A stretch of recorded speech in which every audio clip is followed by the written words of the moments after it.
কেউ যদি কারো ভাঙা মন জোড়া লাগায় আল্লাহ তাআলা তাকে জান্নাত দান করবেন। আবার কেউ যদি অন্যায়ভাবে কারো মন ভেঙে দেয় তাহলে আল্লাহ তাআলা তাকে জাহান্নামের মধ্যে নিক্ষেপ করবেন। এজন্য কখনো অন্যায়ভাবে কারো মন ভেঙে দিবেন না, কারো মনে আঘাত করবেন না, কারো বিশ্বাস নিয়ে খেলবেন না।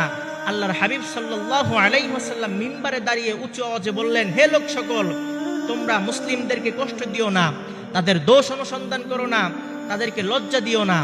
যে ব্যক্তি তার অপর কোনো মুসলিম ভাইয়ের দোষ অনুসন্ধান করবে আল্লাহ তাআলা নিজে তার দোষ অনুসন্ধান করবে।